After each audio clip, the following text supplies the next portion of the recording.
Episode 141 of the Interpretation Station is called to order. Welcome everybody to a new episode of the Interpretation Station. Today's episode, we're going to be taking a look at the Security Council. We're going to be touching on a subject that I haven't really looked at much in my previous episodes. I have to admit, it's been a bit of a hole in the old in the annals. It's been a hole in the annals of the Interpretation Station collection. We're going to be looking at the situation today in Yemen. Okay, it's a very important, it's conflict there that's been running for several years now. I think they've struck a truce recently, but I think it's important to devote an episode or even two, maybe, to the situation there. Now, what I'm actually doing today is I've done this in previous episodes. I'm combining work with pleasure today, you might say. So at work, every few months, I have to provide like what's called a self-evaluation, to prove to any possible auditors that I'm doing a good job, okay? And the way we do that here is we give self-evaluations of our work. Pretty much, what it basically means is, you take statements you've done at work and you assess them, you give an assessment of them, say what you could have done better and so on. So at one point, this episode might be watched by Mr. or Mrs. Auditor. So it's unlikely, but you never know. So in case they're watching, hello, how are you? Be nice to me. So that's what we're going to do today. Now, the text I've chosen, it's taken from the 11th of July, 2022. It's from the Security Council. The 9,088th meeting of the Security Council. We're going to actually be looking at two statements. Now, I must admit, so I've been on holiday here for about 4 weeks now, quite a while. So I've got one more week of holes to go only. And the prospect of going back to work is looming large. Or as we say in British English at least, going back to the grind. Yeah, back to the grind in 22nd of August. So I've got 9 more days. Oh well. And obviously I haven't been working in this last month or so. Made a few episodes, right? But I've not actually been in the thick of it. I've not been really interpreting under pressure. And so this morning I thought, okay, I had the idea for doing this episode. And actually what I did, so to give myself a bit of preparation, a bit of context, I looked through the introductory briefings that are given in this meeting by there's two briefers actually. There's the Special Envoy to the Secretary General, Hans Grundberg, the Special Envoy of the Secretary General for Yemen. So we can call him the SESG. Okay. Usually you have special representatives to the Secretary General. They are SRSG. So these are just acronyms to know and to be comfortable with.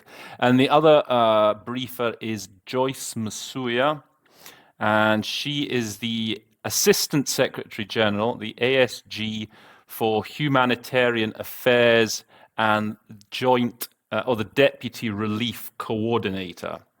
So I was, I went through their briefings. I took notes. So how you would prepare for a statement. Okay, it's important. So I took the notes. I took the note of their names, and then I looked through the two briefings, and I thought it was just interesting to see what notes I made in the two briefings before we start. Actually, before we look at the notes, let me just say one thing. So, because I hadn't worked in a month, I've got to admit I was pretty damn rusty. Okay, feeling pretty rusty. When you sort of get out the habit of doing any activity, I guess you get rusty. And so anyway, I thought I was quite blasé. I thought I took some notes there from the briefers. Went straight to the statement by Gabon. Started doing it, And geez, I crashed and burned badly. Ooh, it's quite a tough statement, right? Just to warn you. So don't just leap in, just prepare yourself. It's clear, it's not a problem, the audio or anything, it's just dense. It's pretty fast. And as I say, if you don't have the text in front of you, it's a real challenge. And so I was like, whoa, whew. Had to really wake up. Went for a cold shower. Okay. And then I thought, okay, what do I do now? So then I thought, all right, I'll do the other one. I'll go to the French. I went to do France. Okay. So after that, that rebaptism of fire with the Gabon, I went to the French. Okay, so I did the French statement. And that went better, actually. That went more smoothly. I was feeling better about myself after that. And then I went back and did the Gabon one a second time. And I did it quite a bit better than at the first time of asking. So that's a sort of disclaimer. I'll just, in the interests of openness, that the Gabon one that you will see is my second attempt. French one is the first attempt. But anyway, so what are these notes then that I took just to, so what should you be looking out for if you're in a similar position? You get dumped into your first ever Security Council meeting and you're feeling a bit nervous and you've got these briefers talking. What are the sort of things you should be watching out for? So obviously the names of the briefers is a good place to start. Okay, as I said, with Masuya and Grunberg, the ASG and the SESG, and then I went through it, and then so these are other notes I took, and we'll see if they got used in the two statements or not. So they talk about UXOs. I've got noted here UXOs and landmines. They talk about. Then okay, important towns and cities. So Taiz, I'd heard of. So as I say, my knowledge of the conflict in Yemen is it's not all that strong, to be honest. I haven't done that many meetings on it, but I have heard of it. There's like a situation in Taiz, so I noted that down. So place names are a good thing to note down, and then I noted down something called the Military Coordination Committee. So these kinds of bodies and agencies that get mentioned in briefings, maybe want to make a note of those. Okay, they might be mentioned by later on by delegations. Then, okay, the truce. This is the big deal. Okay, that's the big thing in Yemen. The 2nd of June truce. So I've noted that down. Al Hudaydah. I don't know why I noted that. I think it's a port. I think it's one of the ports in Yemen, and I've heard that before. So I thought, okay, no, Al Hudaydah down, another important place name. Then any UN mechanisms that are working out there. So there was mention of the UN verification and inspection mechanism, the UNVIM. Okay, so that went down. Those are always a good chance that they're going to be talked about. Sana'a. So Sana'a is the capital of, I think that's the capital of Yemen. Then there was a political party mentioned, okay, called Ansar Allah. If I'm not mistaken, my Arabic-speaking friends will correct me. The Party of God, or the Front, as Ansar, is that the front? Anyway, doesn't matter. So those can be important things to note down. Political parties in the country, make a note of those maybe. Then they talk about the currency, the rial in Yemen. Okay, things had been going on there. I think there was the collapse of the currency taking place. Important crops and industries. So I've got wheat noted down here. So I think that maybe they get their wheat from Ukraine or Russia. So I noted that down because again, off the top of my head, what's the word for wheat in French? Is it blé? I think it's blé. But anyway, even if you don't know it's one of those words that if you hear it, you'll know, oh yeah, that's wheat, isn't it? Okay, and then carjacking in Abyan. So this got mentioned by both the briefers, so I thought, okay, worth noting it. Carjacking. That's maybe not the sort of word that might immediately spring to you when you're doing a statement, but if you've got it noted down, it gives you a better chance. Then I've got some figures noted down here. Okay, I've got a funding gap. This is always very important. Funding gaps. whenever, so this was, I think, mentioned by the lady from OCHA, the ASSG. They always talk about, donors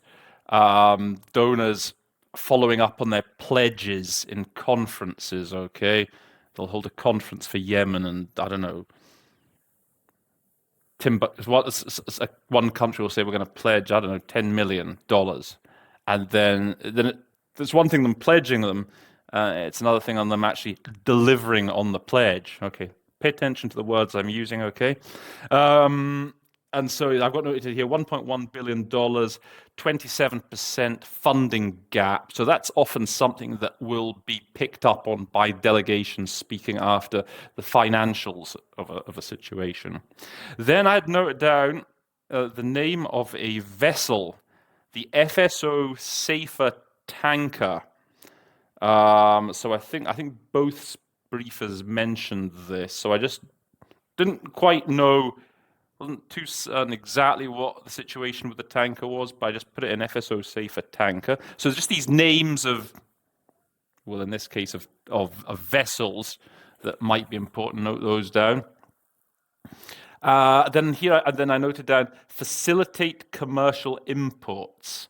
So I noticed that both briefers talked about the imports, getting imports through to the country. So sometimes it can be useful just to note down these little collocations of words, like I did with a funding gap. Okay, so here we said facilitate commercial imports. Sometimes these little things can just get you out of a pickle. Sometimes you can be looking at, you're trying to express them. You're trying to say, for example, with a funding gap, yes, and there's a 27% shortfall in the provision of funds. Maybe that's the words that the speaker uses, okay? And you're sort of really struggling to get all those words, and then often you'll be able to sum it up if you just say the funding gap, that's it, 2 words, immediately sums up this idea of a shortfall in the what's easier to say, a shortfall in the provision of financing, or the funding gap. Okay. And then I put in the last note I made was a 2-month extension. Okay, again, so this is just vocabulary that they like to use here. They're talking again about the truce, and what they're trying to negotiate is a 2-month extension. So extending the truce. Okay, so that's again just a couple of words to hopefully facilitate my performance. So those are the notes that I took. So let's actually hear what I had to say. And as I say, we will start with Gabon, my second attempt at Gabon, and it's a good statement. Let's see. Okay, so here we have the French version of the text, the two statements we're going to be doing. This was from the 11th of July 2022, 9088th meeting. There's a lineup of council members, permanents and non-permanents. Now, one task I'd set myself, another just sort of separate goal I'd set myself for this exercise was to minimize the amount of erming that I did. I know I have a tendency to when I am struggling a little bit with a text. I do have this tendency to so I made a point of trying to really minimize that hesitation, okay, that erming, to see if I could do it without erming, and we'll just sort of monitor that to see if it's actually possible to fight against one's innate reaction. I do a bit when I speak. You may notice. I don't know. So there you go. We'll see how I go with that. Anyway, let us scroll down then to the original transcript. Where is the lady? So here we have the transcript of the statement by Madame Bongo, the Gabonese permanent representative, and you'll see myself up that way in the top corner That's the video of me doing the original interpretation. And you'll hear the next voice again. You will be mine, and we're just going to break this break my performance down. Let's see what I did and said. Representative of India for his statement, and now I give the floor to the representative of Gabon. Merci, Madame la Présidente. Thank you, Madam President. Je remercie I l'envoyé want to spécial Hans thank Grunberg et la SESG secrétaire Grandberg générale and Josh ASG Suya pour les interventions Suya for édifiantes. their thought-provoking Je salue la statements. présence I parmi nous du welcome the représentant presence with us permanent du of the Yémen. PR of Yemen. Okay, so I just went straight in with the acronym for Grandberg. I just called him SESG. I mean, he's already been introduced to everyone. There's been some statements already. They're referring to him as SESG. So I felt it was fine just to call him first, just go straight in with the SESG, and likewise with ASG, the Sous-Secrétaire Général, Assistant Secretary General Masuya. Now, it's a bit confusing in French, you'll find, if you ever work at the United Nations, because at the UN, you have the Secretary General, and then under the Secretary General, you have the next level down is Under Secretary Generals, and the level below that is Assistant Secretary Generals. Now, it's annoying in the French that it's actually inverted. So what we in English call the Under Secretary General is not the Sous-Secrétaire Général. Unfortunately, it's the Secrétaire Général Adjoint. That's how they say Under Secretary General.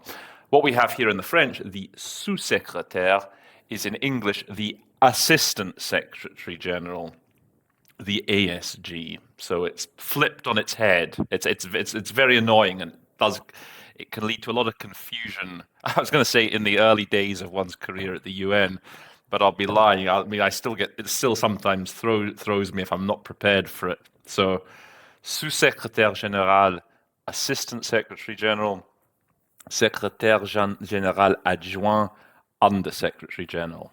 And again, another acronym I used. Je salue la présence parmi nous du représentant permanent du Yemen. I just went in straight in with the PR of Yemen. You could also say, the perm rep is another abbreviation that is also used for the position of permanent representative. La trêve prorogée le 2 The juin truce dernier extended pour une on nouvelle durée de June 2 last mois year for a further constitue une 2 bonne months étape is vers a le good step cessez-le-feu towards the voulu par la ceasefire communauté that is wanted by the internationale international et attendu community par and les expected populations by civiles yéménites. the civilian population in Yemen. Interesting here. Now, I remember I did actually take down in my notes the fact that the 2nd of June truce. I made a note of that, and then when she talked about the truce, I lost the date. I forgot the date, and it was the 2nd of June. So okay, I just said the extended in June, which is it's a perfectly reasonable thing to do with dates. Generally, if you miss the day, you just give them month, and it's usually fine. It's just a bit stupid on my part that I went to the trouble of noting down the specific date of that truce, and I still missed it. What do you do? Il est en effet important de rappeler que la paix Important au to Yémen recall that peace in réside dans la Yemen recherche d'un règlement lies politique in finding a qui passe political par un dialogue settlement inclusif which et requires durable, inclusive, auquel lasting prendraient part de dialogue manière in which constructive tous les constructively fragments épars de all ce pays. parts of that country would take part S'agissant in. de Couple of small things here. La paix réside dans la recherche. This is something I'll say a lot in French. I don't think in English we really talk about residing. The peace resides in the quest for political settlement, or rests in. You can get away with it. I think it's best when they use that sort of expression in French. I think in English the most sort of typical thing we would say would be lies in. The solution lies in doing this, that, or the other. And then les fragments épars. I didn't catch this word épars. I think I just said the various fragments of the country, the various parts of the country. Having looked up on the dictionary, so all the scattered fragments of this country is the meaning of épars. Scattered, disseminated. I think the word fragment in itself gives that connotation already. So you could be forgiven for not rendering the adjective in this case. de la In liberté de terms circulation of dans le freedom of pays, movement in the nous country, exhortons les we parties à œuvrer en urge the faveur d'un parties accord to work sur towards an l'ouverture des agreement on routes, opening notamment dans la roads, province de especially Thaïs. in Thais. Liberté de circulation. Now, on my disastrous first attempt at this text, again, these words weren't coming to immediately. These little expressions, I said, freedom of circulation. I mean, in English, we talk about freedom of movement, right? So just remember, freedom of movement, freedom of assembly. It's all those fundamental freedoms that they talk about. And we had, Thais province. So that's, I did note that down, right? Thais, I did know. I had a feeling that was going to be important. I think I didn't say province, or I just said around Thais, which is fine. Province. Nous déplorons la We persistance de regret violences qui fragilisent ongoing la trêve, violence ainsi que la that's situation undermining the sécuritaire truce sur le and the terrain. security situation on the Depuis le ground. 2 avril, Again, when I first did it, the déplorant, I mean, I forgot my go-to solution for déplorant. It's better say regret. I think the first attempt I said we deplore, which it's all right. We deplore. I think in English it's more typical to say that we regret.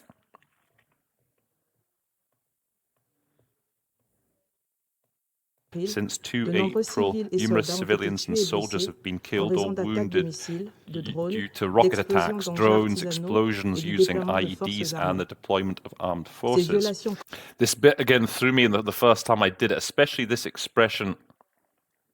I said, attaque de missiles, rocket attacks, missile attacks, either or. But this engins artisanaux, so explosions by, and I was thinking, I knew there was an acronym. And as I was trying to think what the acronym was, she was getting away from me. As you can hear, she's speaking at quite a good clip, as it were. And of course, these are improvised explosive devices, IEDs. So by the time I got around to doing it the second time, I'd thought of it at this point. So again, important acronym to know. I mean, you could say what homemade explosives, but really the technical name for that, engins artisanaux, it's IEDs, improvised explosive devices. I also was a bit thrown by, they died as a result of missile attacks, drones, IED explosions, and the deployment of armed forces. I thought that was a sort of strange thing to describe as a cause of death, the deployment of armed forces, but there you go. Those violations, ongoing violations of the truce, threaten the peace process in Yemen. Nous exhortons l'ensemble des parties à la cessation des hostilités, à la plus grande retenue et à mettre en œuvre l'ensemble des éléments de la trêve négociés par l'ONU. Negotiated by the UN. Okay, this is cessation of hostilities. Exhortons, we urge. We urge la plus grande retenue. This is a phrase that will be used. That's often used. So have a solution ready for this. Okay, so it's restraint. And often in the Security Council, they'll talk about we urge them to show maximum restraint.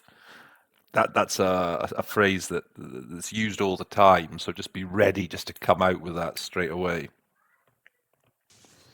Nous demeurons inquiets par les ravages causés par les mines terrestres et autres landmines and other sur les populations UXOs on civiles, civilian notamment les populations, enfants, especially durant la children période de la trêve. during the truce.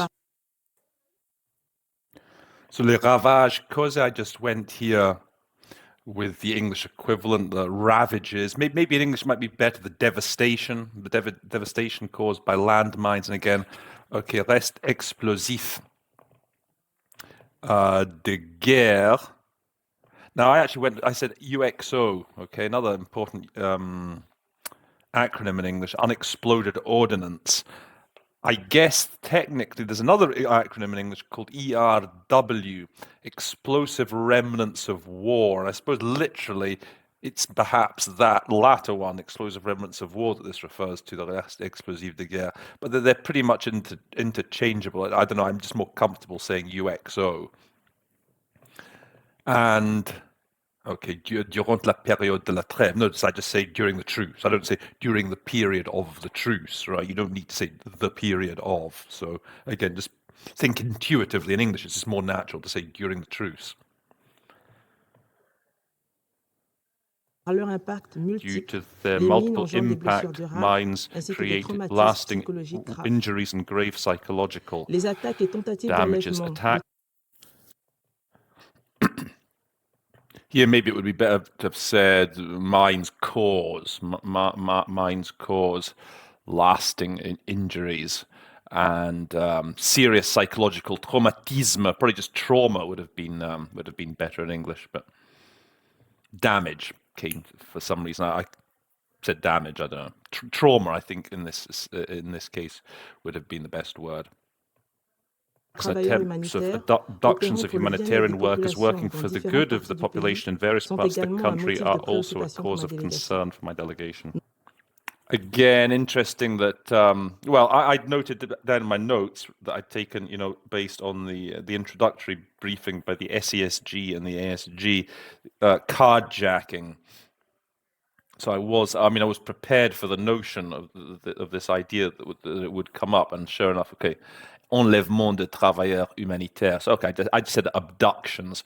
I guess they're not specifically referring to the carjacking here. That's why I just played safe and said abduction. Attempted abductions. We urge for respect of IHL and for the release of all UN personnel and other humanitarian workers that have been abducted in Yemen. La libération de tous les hommes. I think the first time I did this, again, that word release, you want to have that word release somewhere easy in your brain, somewhere to hand within your brain, if you see what I mean, because it's an idea that's often mentioned, people being abducted, people being arrested, and then released. We don't really talk about liberated. Okay, you talk about countries being liberated, but when it comes to a prisoner, we talk about a prisoner being released. La présidente. The humanitarian situation in Yemen remains alarming. Various security, economic, political factors, the depreciation of the currency, inflation of price of basic products, the lack of jobs, rarity of water, and falling aid lead to great insecurity in Yemen. Millions of women and children. Okay, tough sentence, this one, because again, she's rattling it off very quickly. La conjonction de facteurs sécuritaires. I guess in English you could use the conjunction. Did we say the mixture? I said, I think, what the various factors. The depreciation de la monnaie, the currency. So I'd noted certainly the real as being the currency in my notes. So I was ready for a reference to what was happening with the currency. Produit de base, basic goods. Yeah, this is an expression you want to have something. This produit de base, it's something that is talked about a lot in situations of war. Obviously, the rarity of produit de base. I said basic products. Okay, I more or less did a like for like from the English. Commodities. I'm looking here at the dictionary, okay. Staple goods. So any one of those sorts of ideas. La rareté de l'eau. I think, did I say rarity? I think in English when we talk about there being a shortage of something, we talk more about scarcity. Okay, scarcity of water. Diminution de l'aide.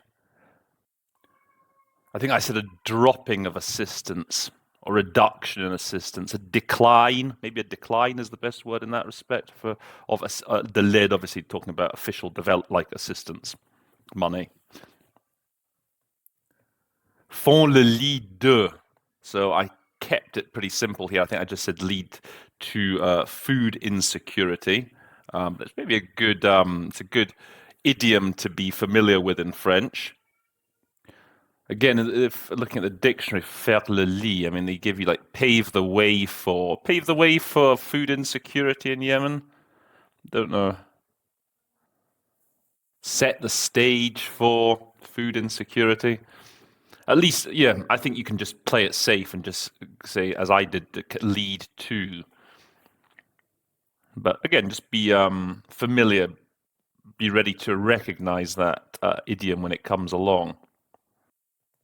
price of basic products, the lack of jobs, rarity of water, and falling aid lead to greater insecurity in Yemen. Millions of women and children therefore need food aid to combat hunger and severe malnutrition that's raging around the country. Okay, qui croise dans le pays. I said which is raging in the country. Okay, it just means it's growing around the country, but if the correlation between armed conflict and food security is well established, the first aggravating the second, nevertheless, hunger is also a source of security destabilization. Again, this is quite fast and dense. The words themselves aren't too bad. It's just getting all of that information out in this sentence accurately is the challenge. Maybe you could say le premier en tant que facteur aggravant du second. I remember the first time I did it, the crash and burn attempt. I think I was actually maybe said it slightly better. I said with the former aggravating the latter. Une implication résolue de la communauté internationale. Firm commitment by the international community is vital to put an end to this spiral. That's a good. I'm quite pleased I got that word. I think I got that word the first time. They said the engrenage, the spiral tends to point to something that's getting worse and worse. So you want to break that cycle, put an end to that cycle. I mean, literally engrenage. It's really talking about gears. Okay, it's like mechanical. But when they talk about it figuratively, like in this sense, it's almost always like the spiral. And then when they have the opposite, they do talk about a désengrenage. I think I've mentioned this quite recently in a previous episode. That tends to be like the opposite, the de-escalation, trying to ease the tension. S'agissant de la condition in terms of the condition of Yemeni women who are increasingly discriminated against, we condemn restrictions that they are subjected to. I talked about la condition des femmes yéménites. I just said the condition of Yemeni women. Maybe in English it's not exactly what we'd say. I mean, I read there's one of the treaty bodies in Geneva is called I think it's the Convention sur la condition des femmes, or the status of women. There's a commission on the status of women, and in French they use condition. So maybe status, maybe a bit better. I also think maybe what's even better again, maybe I try and use plight sometimes when they talk about it's usually it's almost always used negatively in English, the plight. So I mean here obviously is negative. The whole connotation is negative because the Yemeni women are in a bad way. So here you could perfectly reasonably say in terms of the plight of Yemeni women. Similarly, humanitarian workers must be able to travel without escort of male escort, especially if that measure considerably hampers distribution of aid around the country. Here I sort of trip up over myself a bit here, don't I? It's a bit sans être accompagné. So in fact, it's like travailleuses humanitaires, like female humanitarian workers, must be able to travel without being accompanied by a male escort. And then I'd already said, I heard the word escort, and then I'd said they must, without being escorted by a male escort. But never mind. And then, okay, this measure hinders, entrave, hamper, hinder, impedes the distribution of aid around the country. By the way, I think I'm doing all right, at least with umming and erring. I think I'm keeping a lid on it. On the issue of the safer tanker, we note the operation of the displacement of the fuel outside the tanker hasn't yet started due to insufficient funding. This is true. I remember really suffering on this the first time around. At least, so again, in my notes, I had made a note of this tanker, the FSO Safer tanker. Strange name for a boat, but there you go. And this bit was l'opération de transfert d'urgence, de déplacement du pétrole hors du navire. Again, that first time round, still being so rusty, I really struggled to get anything out there. I guess it means the emergency transfer Okay, so I confess I did cheat a little bit. Obviously, in the Security Council, you find when you have these transcripts, you get the English version, the Russian, Chinese, French. So I just had a look to see what they said in the English for the emergency about l'opération de transfert d'urgence et de déplacement, and they said just the emergency transfer and the removal of fuel. So that's like the official version. So that's what they for déplacement they just said removal. I think I went for the calque, or really in English, the displacement. So probably the removal sounds more understandable to your average English speaker. We urge greater mobilization of the international community to prevent a humanitarian and environmental catastrophe. Okay, now note what I did here. Little stylistic feature that I did deliberately, I can tell you. Une catastrophe environnementale et humanitaire de grande ampleur. So again, she's speaking very fast here, and she talks about this being literally an environmental and humanitarian catastrophe of huge proportions, of huge magnitude. But because she was going so quickly, and I wanted to make sure I still kept close to her as she went into the next paragraph, when I say catastrophe, I really put some emphasis into the word catastrophe. So I just said, in order to avoid a environmental and humanitarian catastrophe. That's one of the things you can do in English. You know, English is quite a language that there's a lot of stress. We can convey meaning. I don't think you can do this in all languages as much as you can in English, just through emphasis on certain syllables, on certain words. And that was my intention here when I just said when you say it's like a catastrophe, it gives that extra oomph, really. I mean, a catastrophe, the word by itself already is bad, isn't it? So I was just trying to get that, by putting that emphasis, I think, on catastrophe. I was trying to capture that added emphasis that the speaker had given by saying de grande ampleur. In conclusion, we reiterate our support to the SESG Grundberg and ASG Msuya for their tireless efforts to maintain dialogue between the parties and to provide humanitarian assistance to the civilian population in Yemen. I thank you. Okay, and again, I just revert here to the acronyms SESG and ASG. I mean, I could have probably just gone here with just left their names out. I probably just said we reiterate our support to the SESG and to the ASG for their tireless efforts. But I think I felt that the end was nigh of that statement, so I had enough time to just give them the names. Leurs efforts inlassables. So that's a typical thing, isn't it? They say their tireless efforts. So that was Gabon. So my second attempt at Gabon. Now we're going to look at the other statement that I did now.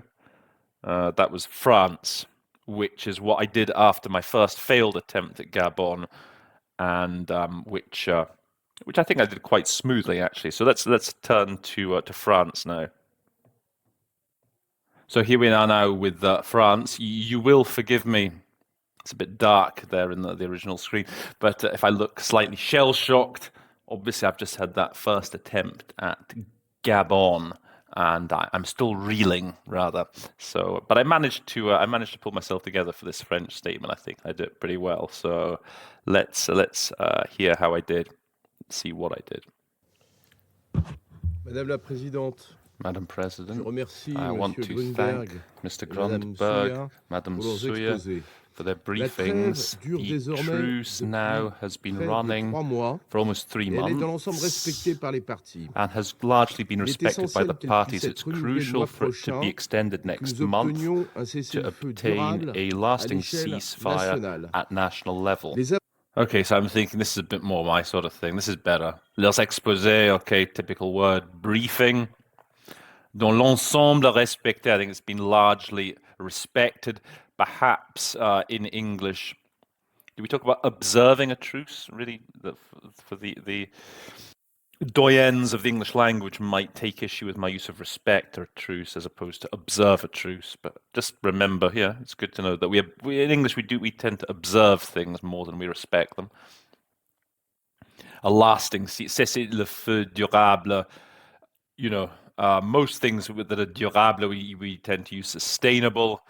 But there's a couple with paix durable, and I think cesser le feu durable here. I think lasting ceasefire works slightly better. Progress made by the SESG since the start of the truce should be commended.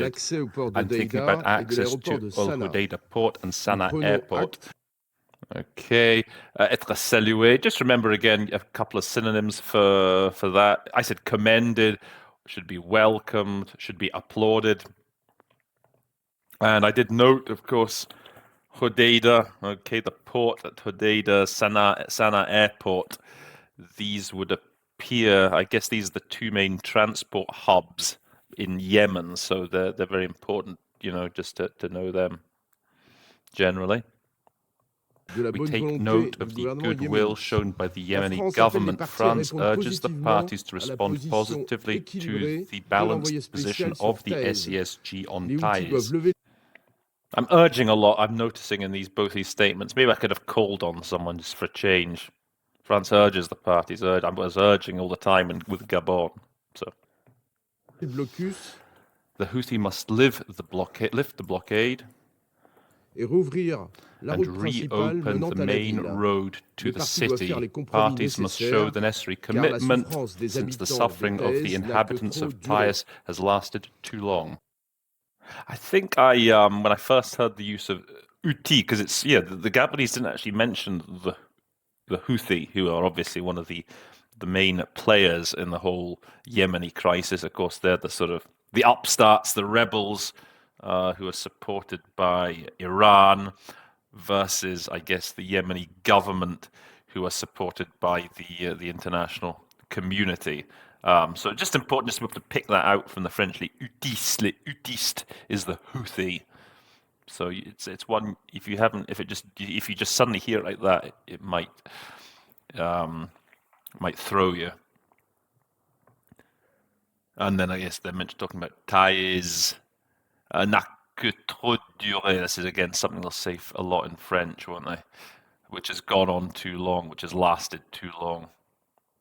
Despite the truce, the humanitarian situation remains troubling. IHL and human rights law must be respected by all. So I just went straight in with the acronym for le droit international humanitaire. IHL, right, rather than saying international humanitarian law. Human rights must be respected by all. Full access must be guaranteed. It's vital to allow UN personnel to travel in full security. Yeah, I mean, this is just a small thing, is se déplacer, okay, to travel. Okay, they were talking about, in the Gabon statement, they were talking about the ability of UN personnel de voyager. Maybe there's a temptation to to move. Obviously, that's the first sort of word you're taught as déplacer, to move. But yeah, when you talk about personnel in a country, it's about them traveling. We urge again for the immediate unconditional release of all persons detained by the Houthi. Okay, then we have the libération again, the immediate release, the immediate unconditional release of all individuals detained or arrested by the Houthi. In terms of the safer tanker, we call on the international community and donors to contribute financially to the UN appeal. There's no time to lose if we want to avoid a disaster. Okay, so this was, again, we have the FSO safer here. You can see me consulting my notes because, again, he spits that bit out quite fast. and I think I heard the word. I think I heard the pétrolier. Okay, so I knew it was the vessel. So I just quickly looked the safer tanker. So that's why it's important to be prepared when you do statements like this. That's why it's important to listen to, the introductory briefings and things, because there are a lot of little nuggets that you can garner from those early briefings. Madam President, extending the truce is a vital opportunity to move forward on the security, political, economic aspects of the strategic framework proposed by the UN. Les volets sécuritaires, the aspects, I said. Tracks, sometimes you talk about tracks. The Russians like to talk about tracks a lot, the political track, the economic track, but it's up to you. Whatever sounds better to you in this case. Besides discussions on ties, it's vital for the Yemenis to be able to have dialogue on the subject of the future of their country. Dialoguer, I know the French like to use this dialoguer as an infinitive, as a verb. I don't think it sounds very nice in English. I don't think we dialogue. Maybe Americans do. I'm just joking. I think to hold dialogue, I think sounds better in English. It's time to put an end to this conflict which has lasted too long.